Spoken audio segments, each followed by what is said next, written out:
And I will tell you why. I want the most talented people to form my government, and that should mean people from every corner of the United Kingdom. I ask myself, why are there great Ulster men and women on our television screens, in our boardrooms, in our military, but not in our cabinet? The semi-detached status of Northern Ireland politics needs to end.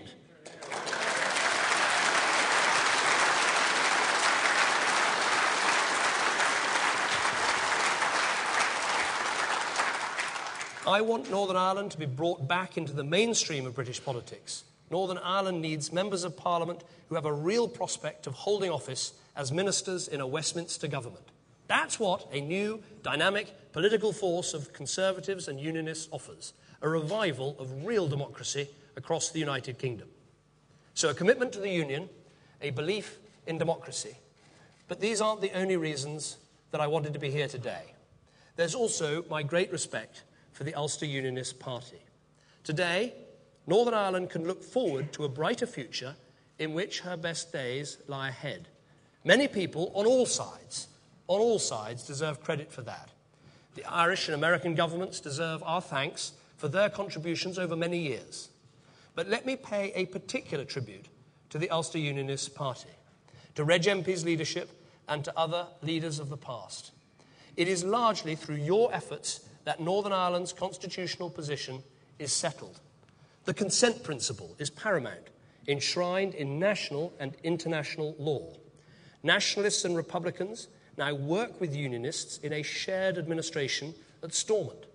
The territorial claim in the Irish Constitution is gone. The relationship with the Irish Republic is of the kind one should expect of two neighbours that share a land border. None of these things would have been achieved but for the steadfastness of your party, your willingness to engage, and yes, your willingness to take risks, and I salute you for what you did.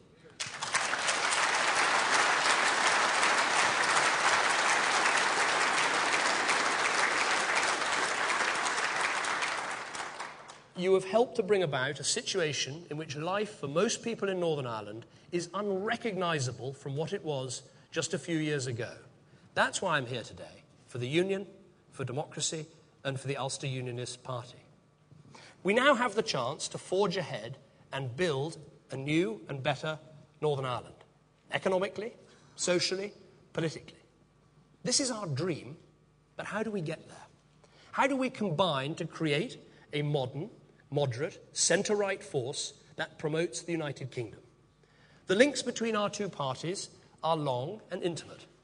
We stood side by side at times of crisis. As with any long relationship, we have had our disagreements and our misunderstandings. I acknowledge that we have all made mistakes, and I regret that. But today, I don't think is a time for dwelling on the past. It is for looking to the future we can build as Conservatives and Unionists together. A fortnight ago, your executive and the Conservative Party's Northern Ireland Area Council approved a paper drawn up by the working group that we set up in July. And I want to pay tribute here to the work of Owen Paterson and David Campbell and to Neil Johnson and the Conservative Party in Northern Ireland. Thanks to your efforts, we look forward to offering a new choice to the people of Northern Ireland. First, at the European elections, where it is essential we see Jim Nicholson return to the Conservative group in Strasbourg, but then on to the general election.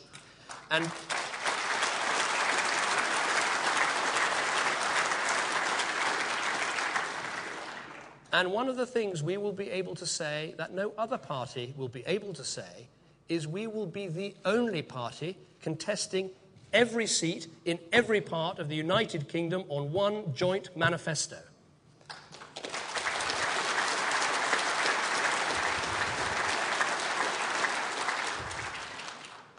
And I think we should be clear about what this new political force stands for. Yes, of course, it is a party of the Union, a party of the United Kingdom. That is what brings us together.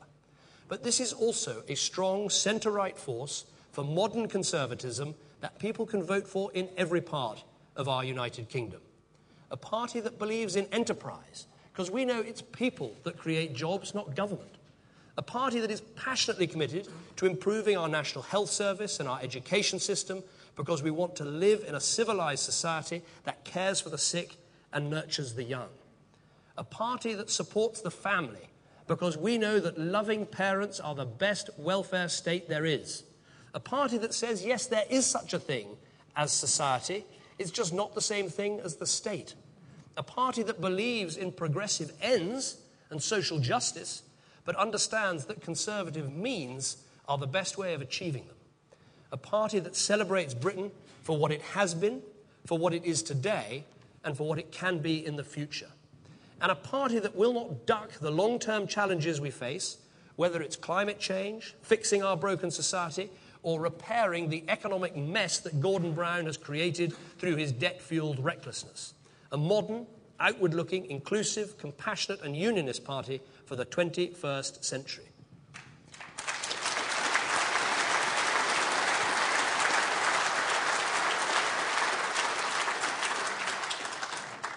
Now, I recognise, of course, that within the United Kingdom, Northern Ireland has its own special needs and priorities. Yes, we're a party of the Union, but we need to make devolution work. The agreement that's been reached on the process for the transfer of policing and justice powers is welcome. Now that the executive is meeting again there's much for it to tackle.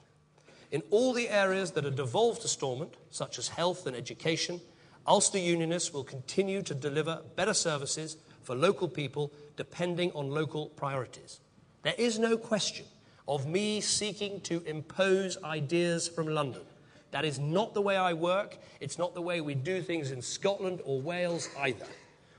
I believe in making devolution work head, heart and soul. I may be many things, but a control freak is not one of them.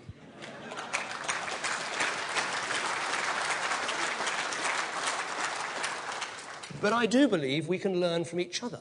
I will be asking members of my shadow teams to work with your spokesman to see where we can develop common approaches.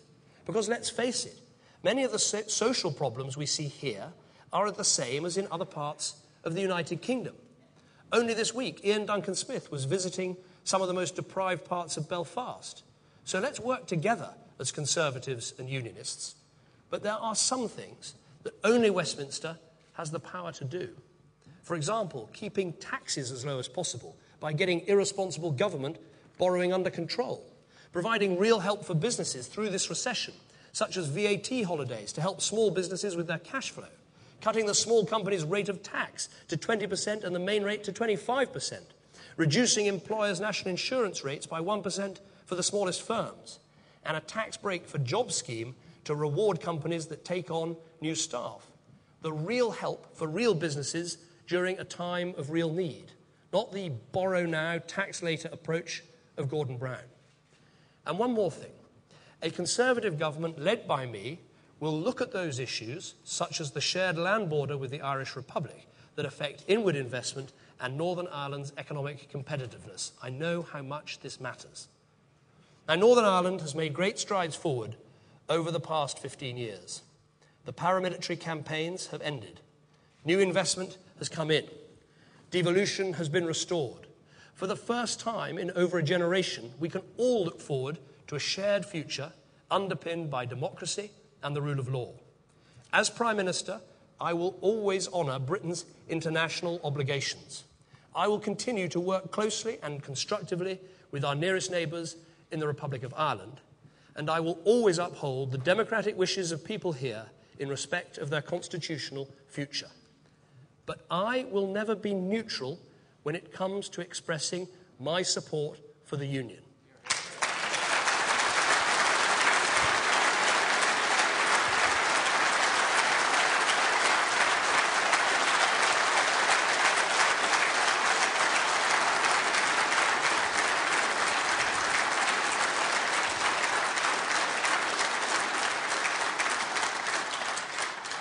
So, my friends, today, let us pledge this, that we are going to come together as Conservatives and Unionists in a new and dynamic force in Northern Ireland. For the good of our parties, yes, but above all, for the good of our people and for the good of this United Kingdom. Thank you.